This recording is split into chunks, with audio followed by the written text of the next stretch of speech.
2021년 1월 10일 주일 예배 시작하겠습니다. 사도신경으로 신앙 고백하십니다. 나는 전능하신 아버지 하나님 천지의 창조주를 믿습니다. 나는 그의 유일하신 아들 우리 주 예수 그리스도를 믿습니다. 그는 성령으로 잉태되어 동정녀 마리아에게 나시고 본디오 빌라도에게 고난을 받아 십자가에 못 박혀 죽으시고 장사된 지 사흘 만에 죽은 자 가운데서 다시 살아나셨으며 하늘에 오르시어 전능하신 아버지 하나님 우편에 앉아 계시다가 거기로부터 살아있는 자와 죽은 자를 심판하러 오십니다. 나는 성령을 믿으며 거룩한 공교회와 성도의 교제와 죄를 용서받는 것과 몸의 부활과 영생을 믿습니다. 아멘. 오늘 말씀 보겠습니다. 오늘 말씀은 착수라는 제목으로 창세기 23장 12절에서 20절 말씀입니다. 제가 말씀 읽을 때 화면에 나온 말씀 보고 함께 읽어주시면 감사하겠습니다. 아브라함이 이에 그 땅의 백성 앞에서 몸을 굽히고 그 땅의 백성이 듣는 데서 에브론에게 말하여 이르되 당신이 합당히 여기면 청하건대 내 말을 들으시고 내가 그 밭 값을 당신에게 주리니 당신은 내게서 받으시오 내가 나의 죽은 자를 거기 장사하겠노라. 에브론이 아브라함에게 대답하여 이르되 내 주여 내 말을 들으소서. 땅값은 은 400세겔이나 그것이 나와 당신 사이에 무슨 문제가 되리이까. 당신의 죽은 자를 장사하소서. 아브라함이 에브론의 말을 따라 에브론이 헷 족속이 듣는 데서 말한 대로 상인이 통용하는 은 400세겔을 달아 에브론에게 주었더니 마므레 앞 막벨라에 있는 에브론의 밭 곧 그 밭과 거기에 속한 굴과 그 밭과 그 주위에 둘린 모든 나무가 성문에 들어온 모든 헷족속이 보는 데서 아브라함의 소유로 확정된지라. 그 후에 아브라함이 그 아내 사라를 가나안 땅 마므레 앞 막벨라 굴에 장사하였더라. 마므레는 곧 헤브론이라. 이와 같이 그 밭과 거기에 속한 굴이 헷족속으로부터 아브라함이 매장할 소유지로 확정되었더라. 아멘. 네, 오늘 말씀 제목은 착수라는 제목입니다. 오늘 본문은 여호와 하나님이 아브라함에게 하신 약속이 어떻게 성취되어 갔는지에 대한 이야기입니다. 창세기 본문으로 오래간만에 돌아왔죠. 2020년 1년 동안 우리는 하나님의 창조를 시작으로 인간의 죄악을 통한 낙원의 상실, 그리고 계속되는 인간의 죄악과 홍수 사건 등 원역사를 지나 첫 번째 족장인 아브라함에 대해 나누었습니다. 이제 아브라함의 이야기가 마무리되어 가는데요. 오늘은 이삭의 출생과 더불어 이루어진 하나님의 언약의 성취에 대해 알아보겠습니다. 이삭의 탄생은 그야말로 기적이라고 할 수밖에 없는 사건이었죠. 그리고 그 아들을 바치라는 시험을 통해 아브라함은 하나님의 언약에 합당한 자라는 것을 증명하게 됩니다. 그러나 세월이 흘러 오늘 본문에서 아내 사라가 죽게 됩니다. 오늘 본문의 이슈는 바로 사라의 죽음을 통해 이루어진 중요한 언약적 성취에 대해 이야기가 나옵니다. 아브라함이 막벨라 굴을 구입하게 된 이야기죠. 막벨라 굴은 헤브론에서 북쪽으로 3-4km 정도 떨어진 위치에 있습니다. 우리가 익숙한 마므레 상수리 나무 근처에 있는 동굴입니다. 막펠라라는 히브리어인데요. 이중의 동굴이라는 의미로 두 개의 동굴이었는지 혹은 동굴 안에 또 동굴이 있는 구조였는지는 확실하지 않습니다. 중요한 것은 이 동굴이 아브라함에게 매우 중요한 의미를 가졌다는 것입니다. 바로 거류하는 인생, 부유하는 인생, 이리저리 떠돌던 인생이 드디어 뿌리 내릴 땅을 소유하게 되었다는 것이죠.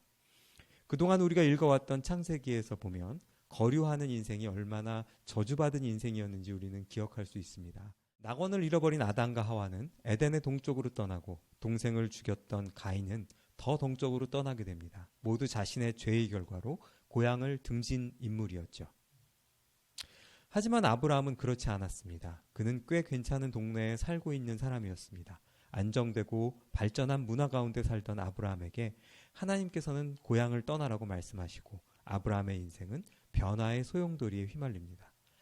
하란을 떠돌다가 이집트를 지나 이 헤브론 땅에 기거하고 있지만 늘 선주민들의 눈치를 봐야 하는 인생이었습니다. 물론 아비멜렉과 불가침 조약을 맺고 왕 같은 대우를 받긴 했지만 사랑하는 아내를 쉬게 할 땅 한 조각조차 갖지 못했죠. 그때까지 그는 부동자산 한 평 없는 인생이었습니다. 당시 유목민이었던 아브라함은 수많은 짐승을 먹이고 키우기 위해 부득이하게 한 장소에서 살 수 없는 삶의 패턴을 가지고 있었습니다. 계속해서 돌아다녀야 하는 인생. 저도 캠핑을 참 좋아하지만 그것도 다 등 따신 집이 있기 때문에 할 수 있는 것이라고 생각합니다. 그런 아브라함에게 가족묘로 사용할 수 있는 땅을 소유한다는 것은 엄청난 변화를 의미하는 것이었습니다. 마치 삶의 방향성이 완전히 전환된 것을 얘기하는 거죠. 아무리 유랑한 인생이어도 다시 돌아갈 본향이 생긴 것은 전혀 다른 이야기이기 때문입니다. 아브라함과 조약을 맺었던 아비멜렉은 지금의 가자지구, 당시에 그랄 지역에 거주하던 블레셋의 왕이었습니다. 막벨라굴이 포함된 헤브론 지역을 소유하고 있던 사람들은 헷족속이라고 오늘 본문은 얘기합니다. 헷족속은 역사적으로 히타이트라는 거대 국가를 세웠던 사람들입니다. 그들은 BC 1400년경에 바벨론 지역까지 차지한 전성기를 구가하게 되죠. 그들은 최초로 철기 문화를 만들었으며 기마 문화를 발달시킨 전투에 발달된 민족이었습니다. 그뿐 아니라 두 가지 문자 형태, 서령 문자와 상형 문자를 모두 사용하는 첨단 문화를 가지고 있었습니다. 그 중에 한 분파가 아브라함 당시 가나안 땅에 살고 있었으며 이 민족은 정복기에 진멸시켜야 할 민족들 중에 하나로 하나님은 모세에게 명령했던 것을 우리는 기억합니다. 하지만 이스라엘은 그들을 멸절시키는 걸 실패하죠. 다윗의 부하인 우리아가 헷족속이었고 솔로몬의 아내 중 헷 여인이 있었다고도 전해집니다. 또 솔로몬 시대의 주요 무역 상대국이기도 했습니다. 아무튼 오늘 아브라함은 드디어 인생의 전환점을 맞이합니다. 더 먼 관점으로 말하면 이제야 아브라함을 통한 하나님의 원대한 계획이 시작되었다고 할 수 있을까요? 그 막벨라굴이 있던 헤브론은 갈렙의 용기로 정복되죠. 그리고 다윗은 예루살렘을 점령하기 전에 7년 반 동안 헤브론에서 통치를 하기도 합니다. 사실 땅에 대한 하나님의 계획은 헤브론뿐만이 아닙니다. 지난 이대임 전사님 설교를 통해 등장했던 이삭을 바친 모리아 산에 대해서도 그러한 정황이 발견될 수 있습니다. 아브라함은 모리아 산의 어딘가를 여호와 이레라고 불렀습니다. 왜냐하면 하나님께서 이삭을 대신할 짐승을 준비해 주셨기 때문이죠. 여러분, 그런데 이 제사는 무척 이상합니다. 하나님이 받으신 건 본인이 준비해 준 짐승이었을까요? 아니면 이삭이었을까요? 만약 짐승이라면 이 제사는 성립되지 않습니다. 왜냐하면 아브라함은 준비해온 제물이 없기 때문입니다. 제사의 구색이 맞춰지긴 했지만 하나님께서는 아브라함이 이삭을 바친 것으로 해주시고 그 제사를 받으신 것이라고 보는 게 맞겠죠. 그렇다면 문제가 생깁니다. 하나님이 준비해 주신 것은 무엇일까요? 여호와 이레라는 고백은 무엇을 얘기하는 걸까요? 여호와 이레는 이레라는 말은 원어로 읽어보면 이르에라고 읽을 수 있는데요. 이 단어의 원형인 라라는 단어는 보다, 이해하다, 생각하다라는 뜻을 가지고 있습니다. 여러분, 혹시 제가 전했던 하갈과 이스마엘의 이야기 기억하시나요? 그 하갈과 이스마엘이 자신에 대한 돌보심에 감격하여 하나님을 만난 장소를 엘로이라고 불렀던 것을 기억하실 겁니다. 그 옆에서 발견된 샘을 부엘라 헤로이라고 불렀습니다. 여기서 엘로이의 로이라는 단어는 오늘 본문의 이르에와 같이 모두 다 라라는 단어를 원형으로 하고 있어요. 즉 보다, 이해하다, 생각하다인 거죠. 누군가를 계속해서 사랑해서 계속해서 지켜보면 뭐가 보일까요? 아, 얘가 배가 고픈가 보다. 우리 아이들을 보면 막 아이들이 운다면 그것을 보고 응가를 했나 보다. 아니면 배가 고픈가? 졸린가를 알고 아기가 돌 전에는 말을 못하지만 부모는 그것을 다 채워줄 수 있는 거죠. 여러분 이해하셨습니까? 여호와 이레가 무슨 뜻이냐? 하나님께서 지켜보고 계시고 그 지켜봄을 통해서 필요를 준비해 주신다, 예비해 주신다는 뜻을 가지고 있다는 겁니다. 하갈은 세상이 버린 것 같은 자신과 자신의 아들을 지켜보시고 적당한 때에 적당한 도움을 주시는 하나님을 만나 나를 돌보시는 하나님 엘로이라고 불렀고, 아브라함은 자신의 아들 이삭을 바치라고 명령하시고 그 명령을 순종할 때까지 지켜보시다가 필요할 때 준비해 한 것을 주시는 하나님을 여호와 이레라고 불렀다는 겁니다. 모두 하나님을 나를 지켜보시고 필요를 생각하시고 세심하게 돌보시는 분이라고 고백하고 있다는 거죠. 그리고 마침내 아브라함은 하나님이 가르치는 곳을 함께 보게 됩니다. 하나님은 아브라함에게 한 지점을 얘기하십니다. 하지만 그것의 내용은 알 수 없죠. 창세기 12장 1절입니다. 너는 너의 고향과 친척과 아버지의 집을 떠나 내가 내게 보여줄 땅으로 가라. 그리고 이삭을 바치라고 하실 때입니다. 22장 2절입니다. 내 아들 내 사랑하는 독자 이삭을 데리고 모리아 땅으로 가서 내가 내게 일러준 한 산 거기서 그를 번제로 드리라. 22장 9절입니다. 하나님이 그에게 일러주신 곳에 이른지라. 이에 아브라함이 그곳에 제단을 쌓고 나무를 벌려놓고 그의 아들 이삭을 결박하여 제단 나무 위에 놓고 그리고 그곳에서 드디어 아브라함은 하나님이 지정하시는 곳을 실제 눈으로 보게 되죠.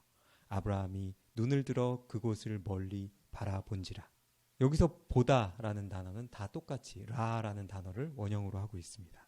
드디어 이삭을 바치는 장면에서 아브라함은 하나님의 목적과 같은 곳을 보게 되고 드디어 하나님의 시험을 통과하여 하나님의 사람으로 인정을 받게 되는 거죠. 아브라함은 세겜과 베델, 헤브론, 모리아산에서 하나님께 제단을 쌓았습니다.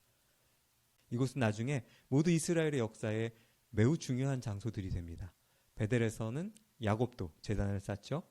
오늘 땅을 구입한 헤브론은 설명을 드렸습니다. 세겜은 후에 이스라엘 백성들이 하나님께 언약한 에발산과 그리심산이 있는 곳이었습니다. 모리아산은 어떨까요? 출애굽 당시에 모세는 제사법을 전파하면서 이렇게 명령합니다. 너는 삼가서 내게 보이는 아무 곳에서나 번제를 드리지 말고 오직 너희의 한 지파 중에 여호와께서 택하실 그곳에서 번제를 드리고 또 내가 내게 명령하는 모든 것을 거기서 행할지니라. 여호와께서 택하실 그곳, 무슨 얘기입니까? 미래형입니다. 마치 아브라함에게 너는 내가 지시할 땅으로 가라. 그리고 너는 내가 지시할 그 지점에 가서 제사를 드려라 라고 한 것과 같은 곳이죠. 여러분, 바로 여기가 어딜까요? 네, 바로 여러분들이 생각하는 예루살렘이 맞습니다. 그리고 하나님은 솔로몬으로 하여금 성전을 건축하게 하시죠. 그게 어디입니까? 바로 같은 장소입니다. 솔로몬의 성전 건축에 대해 역대하는 이렇게 얘기합니다. 솔로몬이 예루살렘 모리아산에 여호와의 전 건축하기를 시작하니 그곳은 전에 여호와께서 그의 아버지 다윗에게 나타나신 곳이요 여부스 사람 오르난의 타작마당에서 다윗이 정한 곳이라. 네, 하나님께서는 아브라함을 통해 시작된 하나님의 계획, 이전에 제가 프로토콜 아브라함이라는 제목으로 설교했었는데요. 드디어 하나님의 계획이 모리아산에서 헤브론에서 성취되고 그 다음 단계가 이어서 진행되고 있는 겁니다. 오늘 아브라함이 산 막벨라굴은 아브라함의 가족 묘지가 되고 이스라엘 백성이 출애굽할 때 조상 요셉을 장사하기 위해 돌아갈 장소, 본향으로 정해지죠.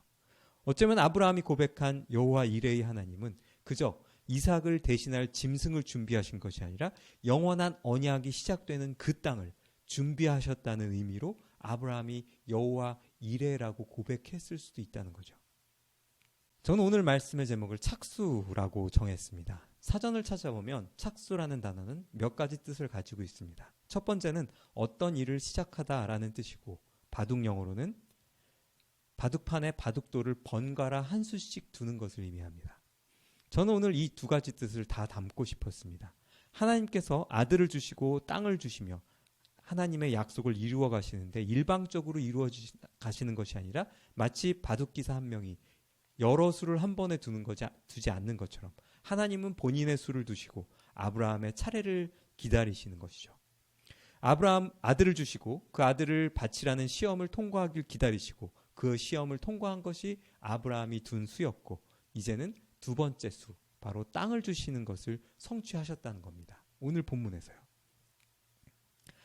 아브라함이 이에 그 땅의 백성 앞에서 몸을 굽히고 그 땅의 백성들이 듣는 데서 에브론에서 말하여 이르되 당신이 합당히 여기면 청하건대 내 말을 들으시오. 내가 그 밭값을 당신에게 주리니 당신은 내게서 받으시오. 내가 나의 죽은 자를 거기에 장사하겠노라.